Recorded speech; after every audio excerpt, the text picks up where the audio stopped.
Pada NBA Draft 2016, seorang point guard raksasa asal Australia, Ben Simmons, terpilih di urutan pertama oleh tim Philadelphia 76ers.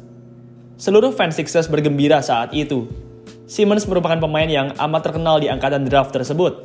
Skill playmaking dan finishingnya yang luar biasa membuat orang-orang jadi teringat dengan Magic Johnson. Ya, Ben Simmons dan Magic Johnson memang mirip. Mereka berdua sama-sama berukuran besar untuk point guard, sama-sama punya vision yang bagus, sama-sama punya passing yang akurat, sama-sama cepat, dan sama-sama struggling dalam menembak. Bedanya, kalau Magic Johnson punya semangat dan keinginan untuk menang, Ben Simmons tidak punya semangat dan lebih sering menyerah daripada berjuang. Di musim ini, Simmons sudah tidak lagi bermain untuk Sixers, tapi untuk Brooklyn Nets. Sebenarnya, tidak hanya di musim ini saja. Semenjak pertengahan musim lalu, Ben Simmons pun sudah menjadi anggotanya Brooklyn Nets. Meski begitu, Simmons tidak bermain pada satu pertandingan pun di musim lalu, karena menderita masalah punggung. Sejauh ini, Benjamin Simmons sudah bermain pada 10 pertandingan bersama Brooklyn Nets, dan sejauh ini, Simmons tampil mengecewakan. Simmons tampil sangat buruk dalam scoring.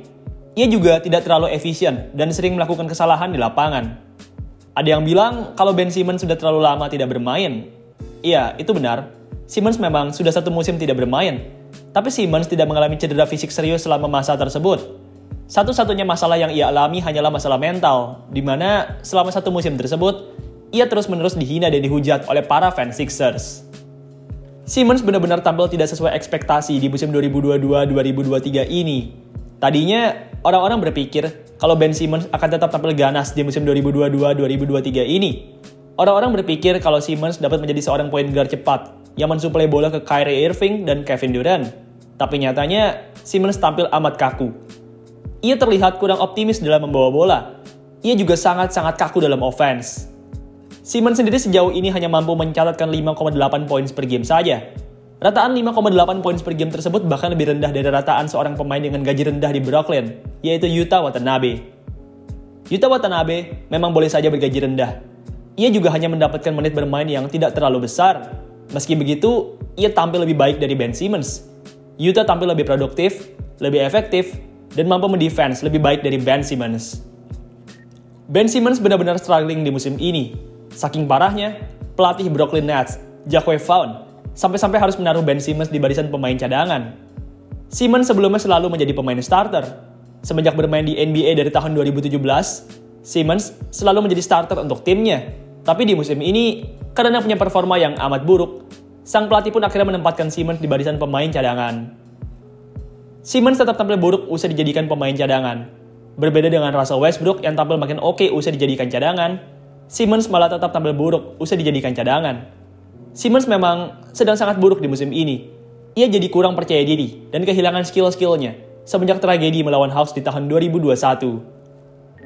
Simmons memang tidak melakukan attempt sebanyak saat ia masih bermain di Philadelphia 76ers. Meski begitu, tetap saja, hal ini tidak bisa dijadikan alasan. Apalagi kalau mengingat persentase field goal Simmons yang menurun dibanding musim-musim lalu. Simmons juga masih belum bisa menembak. Meski selama off-season ini, video-video tentang Simmons latihan menembak banyak mengudara, tapi kenyataannya, Simmons tetap struggling dalam menembak. Ia tidak berani melakukan attempt, dan ketika ia menembak pun, tembakannya selalu tidak masuk. Hal ini tidak hanya berlaku untuk tembakan 3 point saja, tapi juga untuk tembakan free throw. Free throw seharusnya menjadi tembakan yang mampu dikuasai dengan baik oleh pemain basket. Pemain posisi point guard seperti Ben Simmons harusnya handal dalam melakukan free throw, tapi Simmons, ia berbeda dari point guard yang lain. Semenjak zaman masih bermain di 76ers, Simmons memang sudah struggling dalam free throw, dan di Brooklyn Nets ini, ia lebih struggling lagi dalam free throw.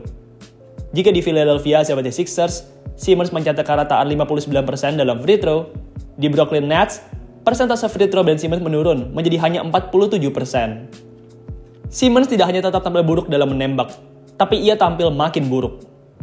Oh ya, ada fakta menarik. Pencapaian poin tertinggi Simmons selama ia berlaga di Brooklyn Nets hanyalah 11 poin saja. Torehan 11 poin ini ia cetak saat timnya berhadapan dengan Sacramento Kings, di mana di pertandingan melawan Kings tersebut, Brooklyn Nets dibantai 153-121. Ben Simmons dan Brooklyn Nets memang benar-benar hancur. Mereka memang tidak sehancur Los Angeles Lakers, tapi tetap mereka sangat goyah di musim 2022-2023 ini. Saat ini, Langkah terbaik untuk Ben Simmons adalah untuk lebih sering menyerang ke area paint dan meningkatkan defense-nya. Simmons punya badan yang sangat besar. Ia punya tinggi dan ketebalan badan yang sama dengan power forward dan center-center NBA. Ia harus lebih sering menusuk ke dalam untuk memberikan tekanan kepada musuh. Di saat ia menusuk ke dalam, pertahanan juga jadi akan mengerucut kepadanya, dan jika hal itu terjadi, maka Simmons pun dapat melakukan kick out kepada para shooter. Simmons juga harus lebih meningkatkan defense-nya. Simmons mengalami penurunan dalam defense semenjak ia bergabung dengan Brooklyn Nets. Ia jadi lebih lengah dan kurang sigap. Jika Ben Simmons bisa memperbaiki defense-nya, maka Simmons pastinya dapat membantu Nets di musim ini. Nets benar-benar butuh bantuan Simmons. Simmons merupakan pemain termahal ketiga di Brooklyn Nets. Seharusnya, ia mampu tampil jauh lebih baik dari ini. Tapi nyatanya, Simmons tampil sangat bobrok, sangat tidak produktif, dan sangat tidak efektif.